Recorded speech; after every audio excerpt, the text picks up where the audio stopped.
નમસ્કાર દર્શક મિત્રો, હું છું બાબા સહી. જાગૃતિનો જંગ એ વિજાપુરની ખબરમાં આપનું સ્વાગત છે. વિજાપુરમાં પત્ની સાથે આડા સંબંધી શંકાએ યુવકની છાતીમાં છરો ઝીંકી હત્યા. આરોપીઓ વિરુદ્ધ નામજોગ ફરિયાદ નોંધાઈ.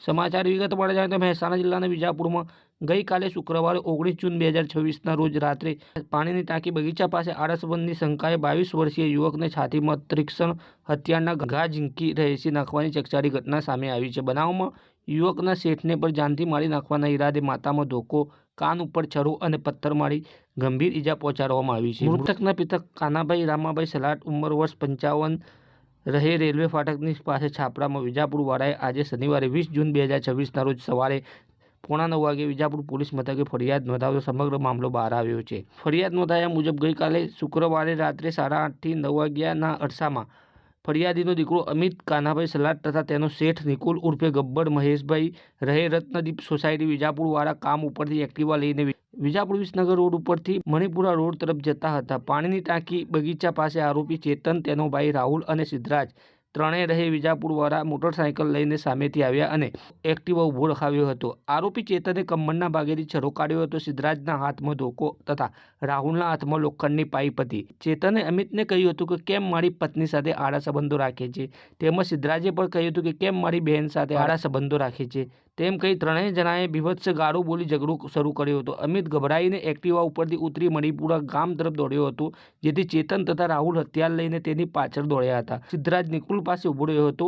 થોડી વાર પછી ચેતન તથા રાહુલ પરત આવી કહેવા લાગેલ કે પેલાને તો પતાવી દીધો છે અને આને પતાવી દેવાનો છે. ત્યારબાદ સિદ્ધરાજે નિકુલ ઉર્ફે ગબ્બરને જાનથી મારી નાખવાના ઈરાદે માથાના ભાગે ધોકો માર્યો હતો. ચેતને છરો ઉગામતા નિકુલ સાઈડમાં જતો રહેતા ડાબી બાજુ કાન ઉપર વાગ્યો હતો અને લોહી નીકળવા લાગ્યો હતો. રાહુલે પાછળથી માથાના ભાગે પથ્થર માર્યા હતા. આરોપીઓએ નિકુલના એક્ટિવાની પર તોડફોડ કરી હતી. ઇજાગ્રસ્ત નિકુલે અમિતના ઘરે જઈને કાનાભાઈને સમગ્ર ઘટના વિશે જણાવ્યું હતું. દરમિયાન કોઈ છોકરો મોબાઈલમાં અમિતનો મૃતદેહનો ફોટો લઈને આવ્યો હતો. પરિવારજનો સિવિલ હોસ્પિટલ દોડી આવ્યા હતા, જ્યાં અમિતની છાતીમાં તીક્ષ્ણ હથિયારથી ઘા મારેલા હાલતમાં સ્ટ્રેચર ઉપર લોહી લુહાણ પડી હતી. શુક્રવારે રાત્રે જ્યારે અમિતનો મૃતદેહ પોસ્ટમોર્ટમ માટે વિજાપુર સિવિલ હોસ્પિટલમાં લાવવામાં આવ્યો, ત્યારે હોસ્પિટલ પરિસરમાં મોટી સંખ્યામાં લોકોના ટોળેટોળા ઉમટી પડ્યા હતા. સગા સંબંધીઓ અને મહોલ્લાના લોકોના આક્રંદથી વાતાવરણ ગમગીન બની ગયો હતો. મૃતક અમિત અંથિયાન ગરીબ પરિવારમાંથી આવતો હતો. તે સુથાર નિકુલ ઉર્ફે ગબ્બરને ત્યાં 12 મહિનાથી ફર્નિચરમાં કામ કરી પરિવારનું ગુજરાન ચલાવતો હતો. ફરિયાદી કાનાભાઈને સંતાનમાં 3 દીકરા છે. સૌથી મોટો રાહુલ છે, જે પીવીસી ફેક્ટરીમાં કામ કરે છે. મૃતક અમિત વચેટ હતો, જેના લગ્ન 7 મહિના પહેલા રોશનીબેન જેઠાલાલ, રહે વિજાપુર વેરાવાસર સાથે થયા હતા અને તે હાલ ગર્ભવતી છે.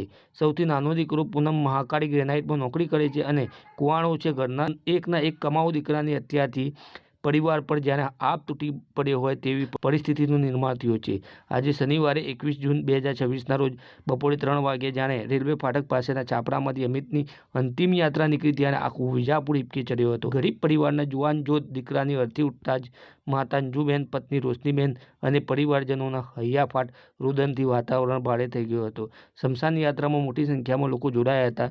વિજાપુર પોલીસે આરોપી ચેતન, રાહુલ અને સિદ્ધરાજ રહે વિજાપુર વાળા વિરુદ્ધ BNS કલમ 103(1), 109(1), 324(2), 352, 351(3), 162(b) તથા GP એક્ટ 135 હેઠળ ગુનો નોંધ્યો છે. આ ગુનાની તપાસ પોલીસ ઇન્સ્પેક્ટર RJ ચૌહાણ ચલાવી રહ્યા છે. પોલીસે આરોપીઓને ઝડપી લેવા અલગ અલગ ટીમો બનાવીને કાર્યવાહી હાથ ધરી છે.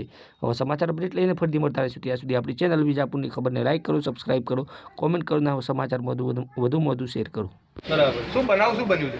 હવે બનાવ તો સાહેબ અમને ખ્યાલ નથી, પણ એને રાતે નોકરી ગયેલો હતો અને મારી ફેંકી દીધો. બરાબર. અને એનો કોઈ વાગ નહોતો. એટલે આ ભાઈ કઈ બાજુ નોકરી કરતો હતો ને શું કામ કરતો હતો? એ આપણે ભાવસર પાટી આપણે ફર્નિચરનું કામ કરતો હતો. બરાબર. અને આવો બનાવ બન્યો રાત્રે 9 વાગે. એટલે આમાં કઈ જૂની અદાવત કે કોઈ? ના, બીજું કશું જ નહીં. બરાબર. અને અચાનકથી આવો બનાવ બન્યો. એટલે બનાવ બનવાનું કારણ શું છે? એમ હવે સાહેબ એ તો અમને કોઈ ખ્યાલ અંદાજ છે ખરી એવું કોઈ? એવો તો કોઈ ખ્યાલ છે નહીં સાહેબ, પણ હવે કોના કારણે મળ્યો એ અમને ખ્યાલ નથી. બરાબર. પણ સાહેબ અમે એટલું કહીએ કે અમારા ભાઈ ન્યાય અપાવજો. કાર્યવાહી કરજો. ઘરની પરિસ્થિતિ કેવી છે તમારા? અભ્યાસ સાહેબ અમારી પરિસ્થિતિ બહુ વીક છે અને આવો સમાચાર મળ્યો અને મારો ભાઈ જતો બહુ ગંભીર પરિસ્થિતિ અમારી. તમારા ભાઈના લગ્ન થઈ ગયા હતા? હા, લગ્ન થઈ ગયા 7 મહિના થયા લગ્નને અને આવું થઈ ગયું. મૃતકને કોઈ મારક છે?